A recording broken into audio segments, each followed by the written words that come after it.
It's a 2010 Nissan Rogue. I'm gonna show you something real quick you can do with the Autel. Got a p0420 code. Cast below efficiency threshold. This is a 4-cylinder vehicle. When I'm at generic feature now, I just want to find out where lambda or the ideal conditions are for this sensor. What I'm looking for is a correction equivalence right here. So these two, it's saying oxygen sensor, but this is generic, so I don't expect it to be correct. But I'm just looking at the numbers and where one is, so at least I can figure out where the ideal conditions are for this sensor. So I mean, I can kind of get an idea. It needs to be around 225 or 230 or so. Those are going to be my ideal conditions. So anything opposite of an oxygen sensor for the aperture ratio sensor is going to be the readings you're going to be looking for. Let me go back and go into the bidirectional feature. No, I already have history. Right here. Alright, go to diagnosis, control unit, engine.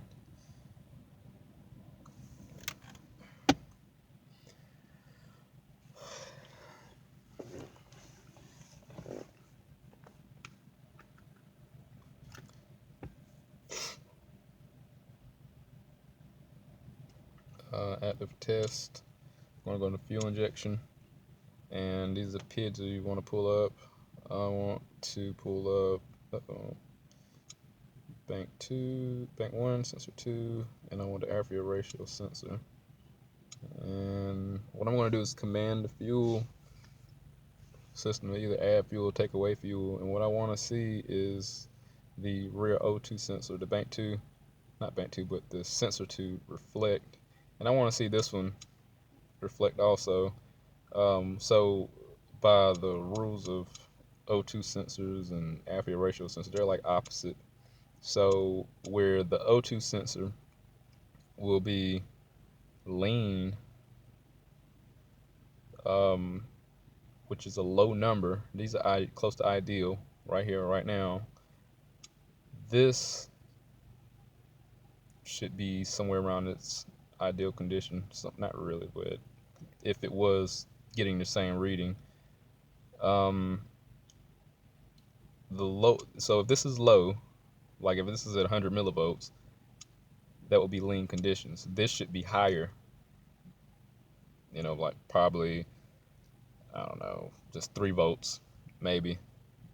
If this is richer, the O2 sensor is richer, which is going to be like say a 900 millivolts.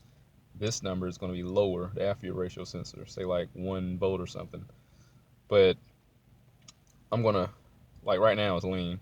But what I'm going to do, I'm going to add fuel and watch this go. This number should drop.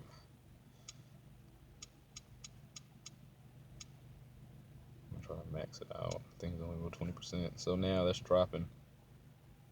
So I want to see the O2 kind of reflect, but at the same time you have to take consideration the variables, because that converter is like a furnace. It's going to burn all that fuel off and NOx emissions, and it's going to keep it leaner generally because it's killing the fuel content. So the number is going rich right now, so the numbers drop. That's good. This number is still right around, ideal conditions or so. Now I will say, after a while of doing this, I'm about to drop the fuel now. The number should alter. This number should go up. This number should go down. But before they changed significantly because the temperatures outside is very cold out here today, and the converter wasn't hot enough. And this has been running now for about 30 minutes. I've driven it around, but it probably still didn't heat up the converter, and it's warming up now. So this is good. I mean, the numbers, so I've taken away more fuel. Yeah, I don't think it's going to go down a little more. The numbers have risen, so it leaned out the conditions more. Now the downstream sensor has also reflected, which is pretty good. So this is just one thing you can do if you want to, if you don't have any, like, I don't know, MAP gas or propane, brake cleaner or something like that. If you don't want to throw no fluid in there, you can get confirmation that the fuels are definitely, well, from the bank one, this is definitely reflecting, either adding or subtracting fuel. And you can also look at the O2 sensor and see how that's reflecting also. So I mean, there's one of many other tests you have to do to make sure that catalytic converter is defective. But just one thing you can employ.